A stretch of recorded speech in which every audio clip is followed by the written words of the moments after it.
అంతకుముందు కుంభమేళాలో స్టాంపేడ్ జరిగి జనాలు చచ్చిపోయినప్పుడు మిమ్మల్ని మేము క్వశ్చన్ చేయలేదుగా. ఈరోజు ఏంటి చిన్నస్వామి స్టేడియంలో స్టాంపేడ్ జరిగితే ప్రతిదాన్ని భూతద్దంలో పెట్టి చూపిస్తారు. అంటే ఇలా క్వశ్చన్ చేయకూడదు అని చెప్పి ఆ స్టేట్ సీఎం సిద్ధరామయ్య గారు నిన్న ఇచ్చిన ప్రెస్ మీట్లో ఇదే అర్థం వచ్చేలా చెప్పారు. మేము అక్కడ క్వశ్చన్ చేయలేము, మీరు మమ్మల్ని క్వశ్చన్ చేయొద్దు. దీని గురించి మనం ముందు మాట్లాడుకుందాం. అండ్ దానికంటే ముందు ఆర్సీబీ 18 సంవత్సరాల తర్వాత కప్పు కొట్టిందన్న ఆనందం కొంచెం కూడా లేదు. ఎందుకంటే కప్పు కొట్టకపోయినా బాగుండేది, 11 మంది బతుకుండేవాళ్ళు కదా. అండ్ నేను ఎప్పుడు చెప్పేది ఒకటి, ఇప్పుడు కూడా మళ్ళీ చెప్తున్నా, మీరు అభిమానం చూపించండి, బానిసత్వం చేయకండి. మీరేం బానిసలు కాదు ఆ క్రికెట్ ఫ్యాన్స్కి కానీ సినిమా హీరోలకు కానీ. అంటే ఇప్పుడు కోహ్లీ కప్పు తీసుకుని చూడకపోతే అంటే టీవీలో చూస్తే సరిపోదు, అక్కడికి వెళ్ళి స్టేడియంలోకి వెళ్ళి చూడాలి మీరు కోహ్లీ కప్పు పట్టుకుని వెళ్ళి. అయినా చిన్నపిల్లల్ని తీసుకెళ్ళడం ఏంట్రా అంటే అంతమంది జనాలు చూసినప్పుడైనా చిన్నపిల్లలైనా ఆడపిల్లలైనా వెనక్కి వచ్చేయాలి కదా. నిజంగా నిన్న చూసినవి హృదయ విదారకమైన దృశ్యాలు.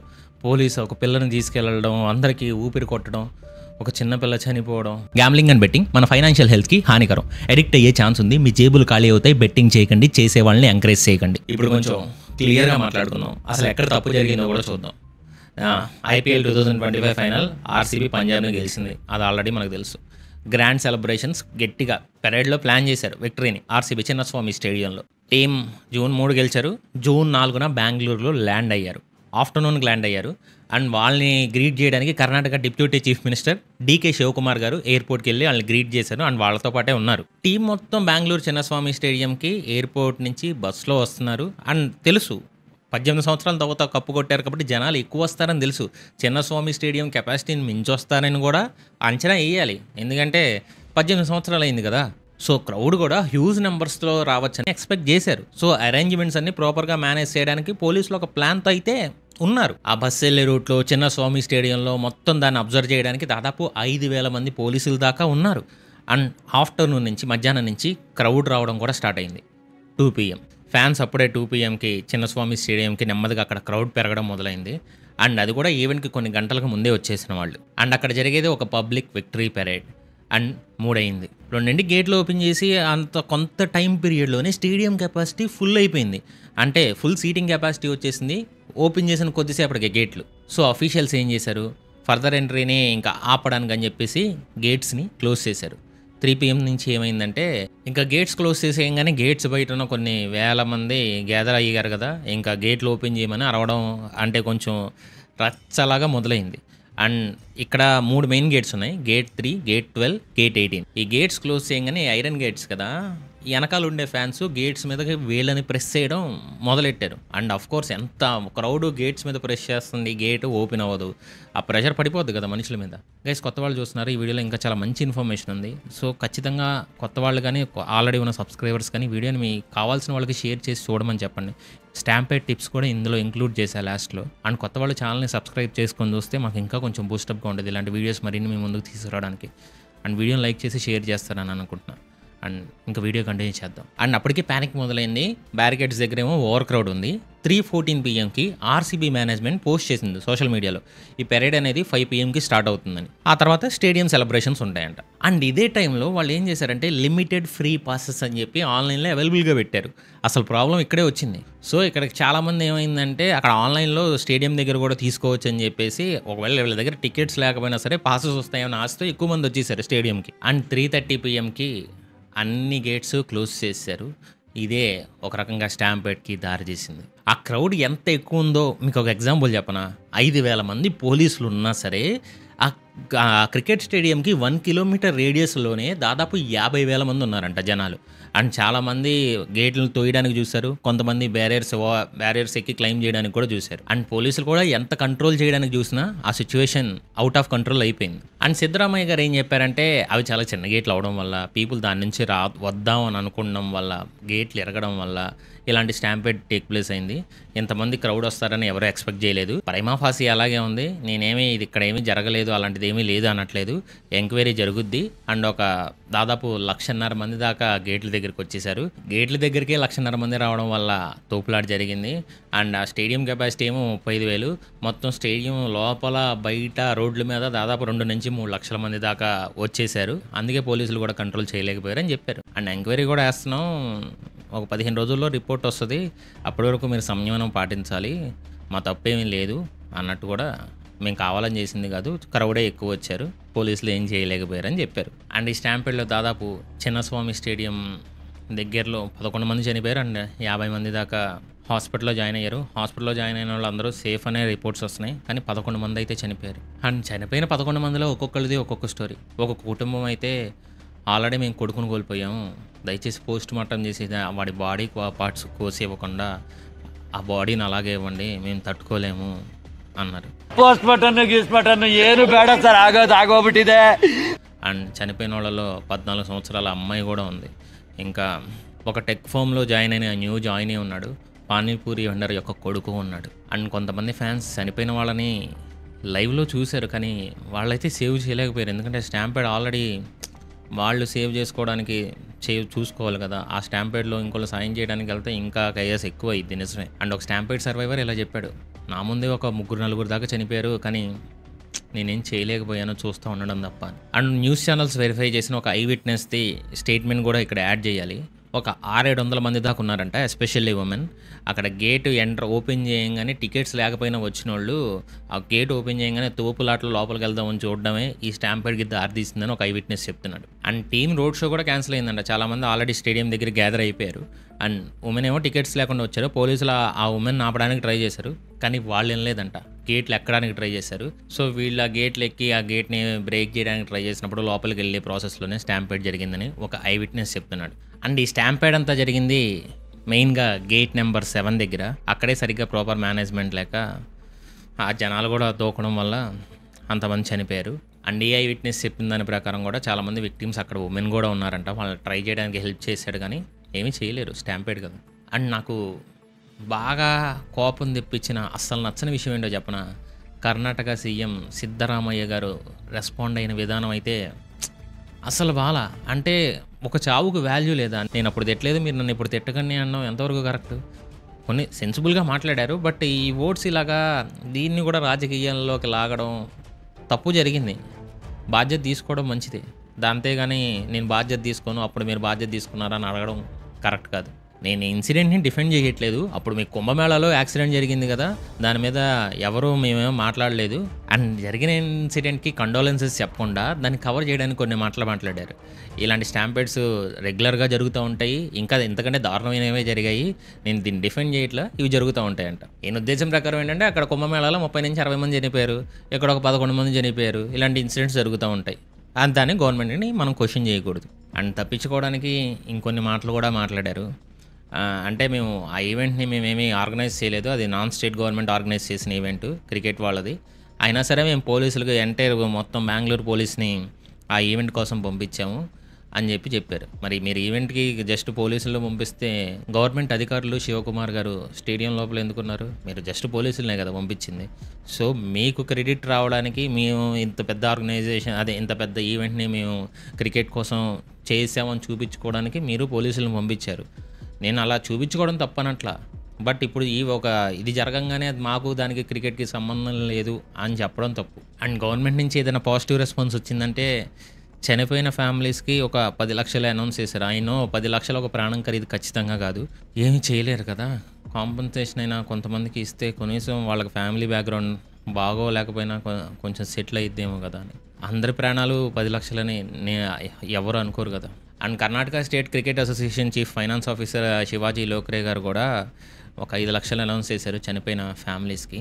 అండ్ ఆర్సీబీ మేనేజ్మెంట్ కూడా ఒక 10 లక్షలు ఇస్తామని చెప్పారు చనిపోయిన వాళ్ళకి. ఐ ఫీల్ కొంచెం అది తక్కువ అమౌంట్, అంటే ప్లేయర్స్కి కోట్లు పెడుతున్నప్పుడు వాళ్ళకి కొంచెం అమౌంట్ పెంచవచ్చని నా పర్సనల్ ఫీలింగ్. అండ్ ఈ ఇన్సిడెంట్ మీద ప్రైమ్ మినిస్టర్ నరేంద్ర మోదీ గారు కూడా ఆయన కండోలెన్సెస్ని ఎక్స్ప్రెస్ చేశారు. అది బెంగళూరులో జరిగిన ఇన్సిడెంట్ హృదయ విదారకం, చనిపోయిన వాళ్ళకి కండోలెన్సెస్ తెలియజేస్తా, తొందరగా గాయపడిన వాళ్ళు తొందరగా రికవర్ అవ్వాలని కోరుకున్నారు. అండ్ కొంచెం అటు ఇటుగా విరాట్ కోహ్లీ పోస్ట్ కూడా అలాగే ఉంది. అయితే ఈ స్టాంపేడ్కి రెస్పాన్సిబుల్ ఎవరు? ఇది ఒకళ్ళ మీద తోసేయడానికి లేదు, ఏదో కర్ణాటక స్టేట్ గవర్నమెంట్ మీదో లేదంటే ఆర్సీబీ మీద తోయలేం కాదు. ఇది ఒక కలెక్టివ్ ఫెయిల్యూర్. ఎలాగో చెప్తాను చూడండి. దీనికి ఫస్ట్ ఎవరెవరు రెస్పాన్సిబుల్ ఒక్కొక్కటి చెప్తా, ఎందుకు ఫెయిల్యూరో కూడా చెప్తా. ఫస్ట్ వచ్చేసి ఆర్సీబీ ఫ్రాంచైజ్ ఆర్గనైజర్స్. ఈ విక్టరీ పీరియడ్ అని చెప్పి కొన్ని గంటల ముందే అనౌన్స్ చేశారు. సో ఫ్యాన్స్ గబుక్కుని వచ్చేసారు. అండ్ అథారిటీస్ కూడా ప్రాపర్ క్రౌడ్ కంట్రోల్ చేయడానికి అవకాశం లేకుండా పోయింది. దీనికి తోడు టికెటింగ్ కానీ ప్రీ రిజిస్ట్రేషన్ సిస్టమ్ కానీ లేదు ఈ క్రౌడ్ కంట్రోల్ని చేయడానికి. సెకండ్, కర్ణాటక స్టేట్ గవర్నమెంట్కి దీనికి పర్మిషన్ ఇవ్వడం. ఎందుకంటే వీళ్ళకి ఆల్రెడీ అనుకున్న దాని మీద ఎక్కువ క్రౌడ్ వస్తారని తెలుసు, టైం ఎక్కువ లేదని తెలుసు, అయినా సరే పర్మిషన్ ఇచ్చారు. అంటే వీళ్ళు సేఫ్టీ ప్రోటోకాల్స్ని, క్రౌడ్ సేఫ్టీ ప్రోటోకాల్స్ని అడిక్వేట్ చేయడంలో ఫెయిల్ అయ్యారు. అలాగే లార్జ్ స్కేల్ ఎమర్జెన్సీ మేనేజ్మెంట్ లేదని ఇక్కడ క్లియర్గా అర్థమైంది. అండ్ లాస్ట్ రీసెంట్ ఐపీఎల్ సెలబ్రేషన్స్లో కూడా 1-2 చిన్న ఇన్సిడెంట్స్ జరిగినప్పుడు దాని వార్నింగ్స్ చూసైనా జాగ్రత్త పడాలి కదా. ఇంకోటి కర్ణాటక స్టేట్ క్రికెట్ అసోసియేషన్, వీళ్ళ రెస్పాన్సిబిలిటీ ఏంటి? చిన్నస్వామి స్టేడియం పబ్లిక్ సెలబ్రేషన్కి వితౌట్ ప్రాపర్ యాక్సెస్ కంట్రోల్స్ లేకుండా అసలు ఎలో చేయడానికి లేదు. కానీ వీళ్ళ పూర్ ఇన్ఫ్రాస్ట్రక్చర్తో ఆ క్రౌడ్ మేనేజ్మెంట్ లేక and proper crowd flow systems కూడా గేట్ 7 దగ్గర లేదు. అందుకే ఈ స్టాంపేడ్కి కారణమైంది. బెంగళూరు సిటీ పోలీస్ 5,000 మంది ఉన్నారు, వీళ్ళని ఎక్కువ తప్పడానికి కూడా లేదు. కాకపోతే ప్రాపర్ బ్యారికేడింగ్ కానీ, ఎంట్రీ మేనేజ్మెంట్ కానీ, డెసిగ్నేటెడ్ ఎమర్జెన్సీ ఎగ్జిట్ ప్లాన్స్ కానీ ప్రాపర్గా లేవు. దానివల్ల కూడా కొంత రెస్పాన్సిబిలిటీ బెంగళూరు సిటీ పోలీస్ మీద కూడా ఉంటుంది. ఇంకోటి బృహత్ బెంగళూరు మహంగారా పాలికే PBMP, ఇది ఆ సిటీ మున్సిపల్ కార్పొరేషన్లు అండి. వీళ్ళు ఏం చేశారు? క్రౌడ్ డిపర్సల్ సిస్టమ్లే లేదు అండ్ ఎమర్జెన్సీ మెడికల్ టెంట్స్ లేవు. అలాగే ర్యాపిడ్ రెస్పాన్స్ యూనిట్స్ అని కొన్ని పెట్టుకోవాలి ఇంత క్రౌడ్ వచ్చేటప్పుడు, అది లేదు. ఇంకోటి ట్రాఫిక్ మేనేజ్మెంట్ అథారిటీస్ రెస్పాన్సిబిలిటీ, అక్కడ గ్రౌండ్ చుట్టూ వెహికల్ మూవ్మెంట్ని హ్యాండిల్ చేయాల్సింది వీళ్ళే. ఈ వెహికల్ మూవ్మెంట్ సరిగ్గా లేకపోవడం వల్ల అక్కడికి రావడం అంబులెన్సెస్ డిలే అయ్యి అక్కడ ట్రాఫిక్ క్యాయోస్ అయ్యింది.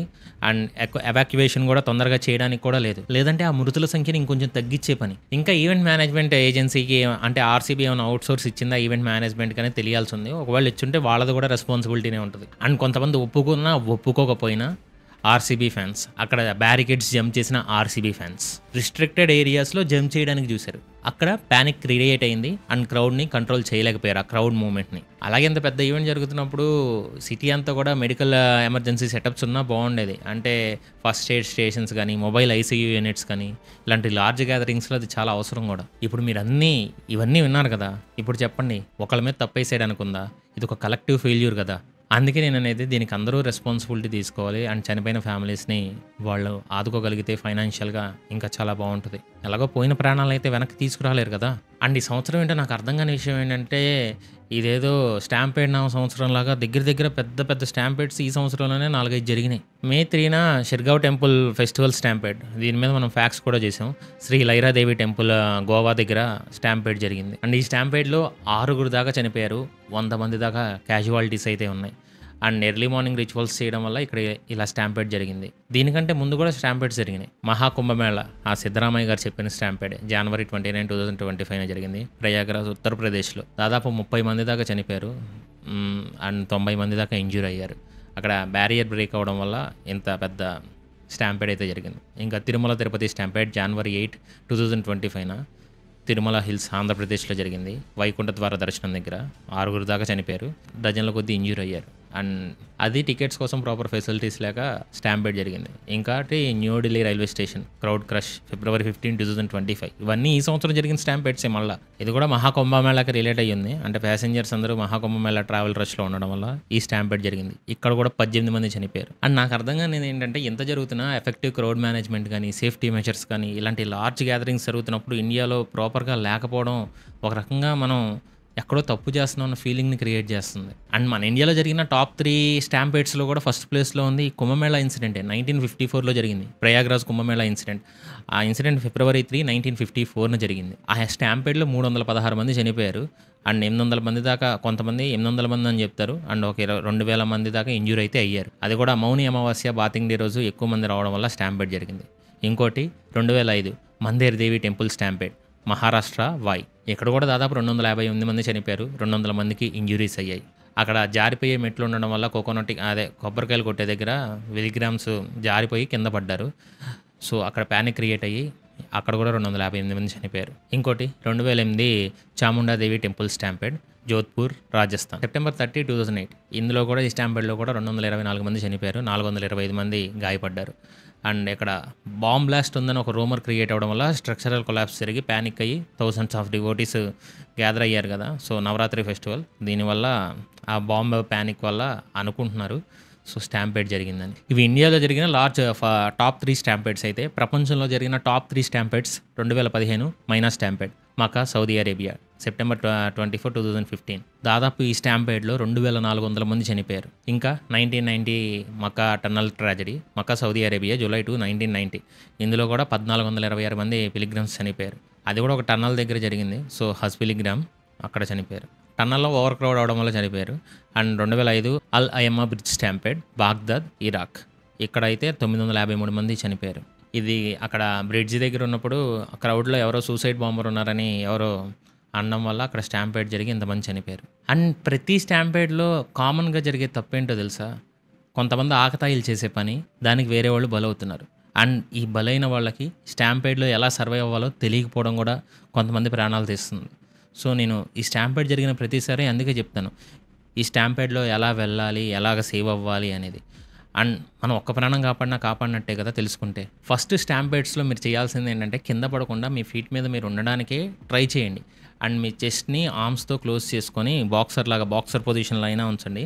అండ్ ఎందుకంటే బాక్సర్ పొజిషన్ ఆల్రెడీ నేను చాలాసార్లు వీడియోలో చెప్పాను. స్టాంపేడ్ వీడియోలో ప్రతిదీ చెప్పేది. మనకి కాలాడడానికి బాక్సింగ్ పొజిషన్ అనేది ఉపయోగపడుద్దని. అండ్ క్రౌడ్ మూవ్‌మెంట్‌ని రెసిస్ట్ చేయడానికి ట్రై చేయండి. అంటే క్రౌడ్ మూవ్‌మెంట్ ఇటు ఉందనుకో, మీరు అదే వెనక్కి వెళ్ళడానికి ట్రై చేయకండి. క్రౌడ్ మూవ్‌మెంట్‌తో పాటే ముందుకెళ్ళండి. అప్పుడే మీరు కింద పడకుండా ఉండడానికి అవకాశం ఎక్కువ ఉంటుంది. ఒకవేళ మీరు వెనక్కి వెళ్దామని ట్రై చేశారనుకో, క్రౌడ్ ఇటు ఉందన్నప్పుడు అది మూవ్‌మెంట్ ఇటు ఉన్నప్పుడు మీరు కింద పడిపోయే అవకాశం ఎక్కువ ఉంటుంది. అండ్ కుదిరితే నెమ్మదిగా డయాగ్నల్ మూవ్‌మెంట్స్‌లోకి వెళ్ళండి. అండ్ క్రౌడ్ ఎడ్జెస్ అంటే ఆ క్రౌడ్ ఎడ్జెస్‌కి వెళ్ళడానికి అవకాశం ఉంటుంది. అప్పుడు ఆ క్రౌడ్ ఈ స్టాంపేడ్ జరగకుండా మీరు తప్పించుకోవడానికి అవకాశం పెరిగిద్ది. అండ్ వాల్స్ నుంచి, ఫెన్సెస్ నుంచి ఫిక్స్డ్ స్ట్రక్చర్స్ ఉంటాయి కదా, వాటి నుంచి దూరంగా ఉండండి. ఇప్పుడు క్రౌడ్ ప్యానిక్ ప్రెస్ చేశారనుకో, మీరు ఒక వాల్ దగ్గర ఉండి ఇక్కడ ప్రెస్ అయ్యారనుకో, మొత్తానికి ఏమీ చేయలేము. ఇంకా ప్రెషర్‌కి అంత క్రౌడ్ ప్రెషర్‌కి ఊపిరి అందదు. మీరంతా బాక్సింగ్ పొజిషన్‌లో ఉన్న ఎదురు ప్రెస్ అయిపోతూ ఉంటారు కదా.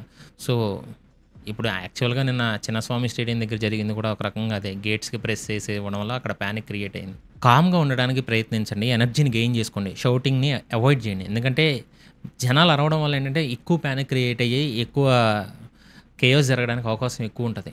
అండ్ అలాగే మీకు ఎగ్జిట్స్ ఎక్కడున్నాయో అవగాహన ఉండాలి. అంటే మీరు వెళ్ళేటప్పుడు ఆల్ ఎగ్జిట్‌ని, ఎస్కేప్ రూట్స్‌ని కుదిరితే అంటే ఎక్కువ గ్యాదరింగ్స్ జరుగుతున్నాయి అనుకుంటున్నప్పుడు వాటి గురించి తెలుసుకోవడం చాలా ముఖ్యం. అండ్ ఇలాంటి కేయోస్ జరిగినప్పుడు అనౌన్స్‌మెంట్స్ వినడానికి ట్రై చేయండి. అండ్ అథారిటీస్ ఇన్‌స్ట్రక్షన్స్‌ని ఫాలో అవ్వడానికి ట్రై చేయండి.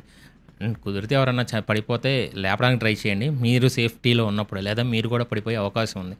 అండ్ పెద్ద పెద్ద బ్యాగ్స్ కూడా తీసుకొని వెళ్ళకండి. ఎందుకంటే అవి కూడా అంటే వాటిని తీసుకురావాలని మీరు ప్రమాదంలో పడే అవకాశం ఉంటుంది. పెద్ద పెద్ద బ్యాగ్స్ ఇంత క్రౌడెడ్ ప్లేసెస్‌లోకి వెళ్ళేటప్పుడు.